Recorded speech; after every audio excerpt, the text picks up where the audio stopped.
fast that isn't that nutritious when you are spending a lot of time studying, but you need a balanced diet, fruits, vegetable, whole grains. You want to avoid those quick meals that aren't nutritious.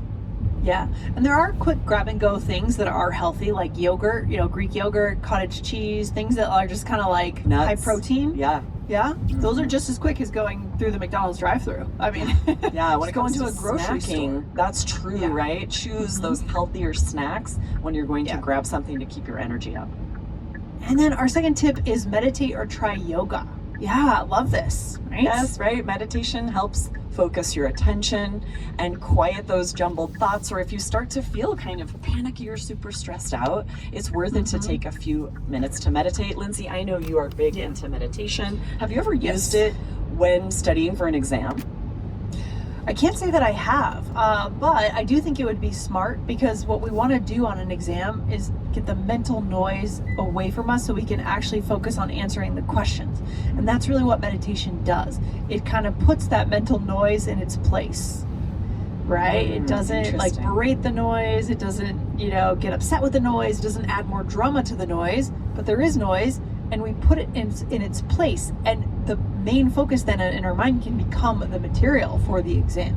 Right. That really highlights that meditation would be helpful not only when you're studying, but also right before you take the IELTS exam. You can take a few minutes to meditate and focus and get control of any noise that you'll hear.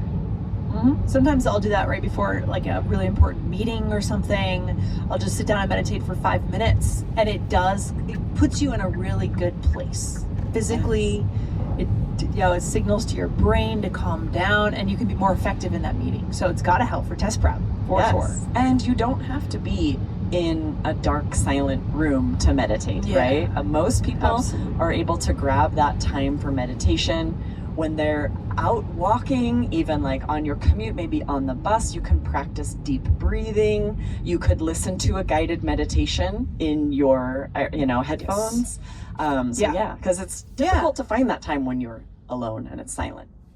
Yeah, I mean, walking meditation is a big part of meditation retreats that you do. So it's a viable thing. There's also lying meditation when you're lying down. You can do that. Standing meditation, sitting meditation. There's a lot of ways you can build that in. Subway meditation. I mean, absolutely, right? Do it wherever you're able. And then also yoga, right? Yoga brings together physical and mental discipline that can help you focus your body and mind. So if you haven't ever tried yoga, the Mayo Clinic recommended it, and I think it's a great idea. I've done it at times, and it really does help you focus and center yourself.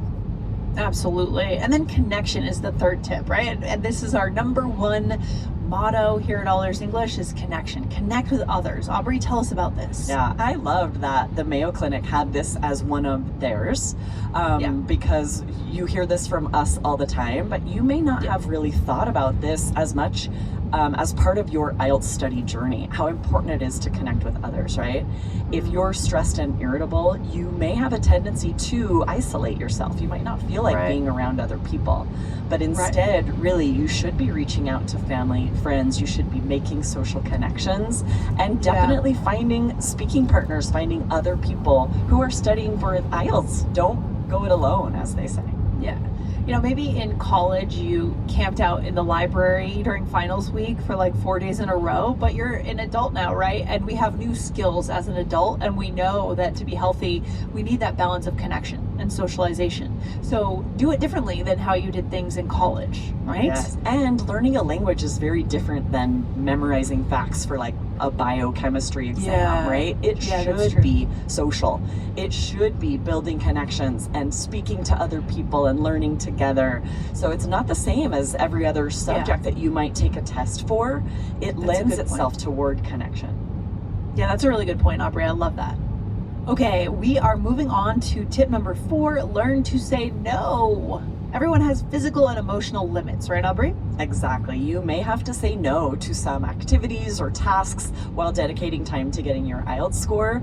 I know a lot of us in college, we would find that if we stayed up really late going to fun party, then we would bomb an exam the next morning. If we weren't saying no to some activities, our grades suffered.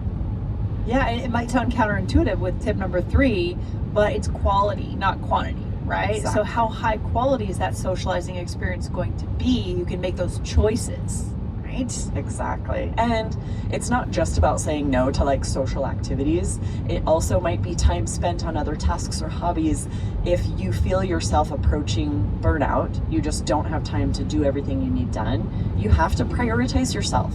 Take a break from IELTS study if needed. Take a break from other tasks that are taking your time, or figure out how to manage that time. Plan out each time segment so that you have, it's very clear what you're going to do when, so that you can say no to the things that you need to. It definitely requires more intention around your schedule, right? Definitely. Yes, 100%. All right, next one is get enough sleep. I love this. I can even notice a shift from a day-to-day perspective on, like, I feel like I got a lot of good sleep last night, and then I checked my Aura, which I don't recommend getting an Aura ring or any kind of ring, just because it really makes you crazy about your sleep. But so I noticed, wow, I did get a lot of deep sleep and REM sleep. And so the way you feel on a day-to-day basis is determined based on how well you sleep. It's so true. And this is really tricky, because when you are trying to dedicate more time to study for an exam, you likely will find yourself staying up late, cramming in as much as you can for extra times. You may be depriving yourself of sleep, or if you're experiencing stress, this can cause you to have trouble falling asleep. So you could have problems on multiple fronts getting enough sleep. Yeah, so maybe, if you're staying up late and that's not working for you, if that's keeping your brain too activated when it's time to go to sleep, maybe study in the morning and make the evening more of a relaxing thing, right? Yeah, it's interesting, because you may think that you can survive on very little sleep. Even if you're tired, you feel like I can still study even if I'm tired. But when you learn a lot about why our body needs sleep, that deep sleep like you were talking about, Lindsay, this is when your brain and your body recharges. This is when everything you've learned for the IELTS exam is really embedded and moved into your permanent knowledge, right? Your brain needs sleep in order to process everything you're learning. That's a good point, Aubrey. Absolutely. So work your schedule out with when you're studying and when you're sleeping, and they're just as important. They're equally important. Sleep is probably even more important than studying. So for your long term. It's true. It's vital. What's the sixth tip? All right. Last tip is counseling. If you have already tried many of these that we're talking about today and nothing seems to be working, you should consider therapy. It can definitely help if you feel overwhelmed. It can be a safe space to talk to someone who can help you identify stressors and triggers, can also learn healthy coping skills. Yeah, for sure. And there are therapists that are oriented in lots of different techniques, mindfulness, cognitive behavioral therapy, CBT. There's just so many ways to do therapy, and it's not stigmatized anymore, right? Everyone has a therapist now. So if you need that, go and get a therapist, okay? Absolutely. At least in the States. I wonder how cultural this is. I hope it's the same in your culture, that therapy isn't as stigmatized as it was when Lindsay and I were young. There was a big online options for therapy. Now that you don't have to be seen walking into, a psychiatrist's office. You could search online options for therapy as well and get the help that you need, even if there is still a stigma in your culture. Yeah, it's so true. It's so true. It's very cultural. So this might be different, but fight those stigmas if you can, because you need to do what is right for you. Okay? Love it. Wow, Aubrey, this has been a lot of good tips here for how to score that 9 or higher, that 7 or higher. This is it right here. Exactly, right? And for each person, different stress management techniques are going to work, right? You need to try a lot of different things. Maybe you'll need a little bit of all of this. Maybe one thing you're going to find is really helpful. And check out that Mayo Clinic article. There was a lot of other information about journaling, finding musical or creative outlets. So try different strategies and find out what works for you.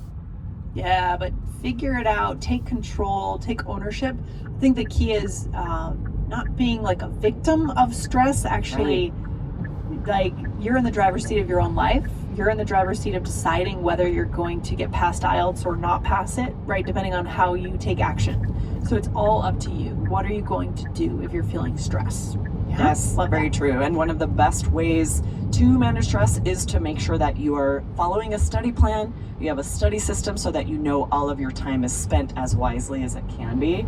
So definitely, if you have not yet signed up for our course and you need that study plan, you can find it at allearsenglish.com/keys, Keys. All right, sounds good, Aubrey. We'll talk to you soon. Have a good day. Awesome. See you guys next time. Bye. Bye. Thanks for listening to IELTS Energy. Hit subscribe now and don't forget to find your estimated band score at allearsenglish.com/myscore.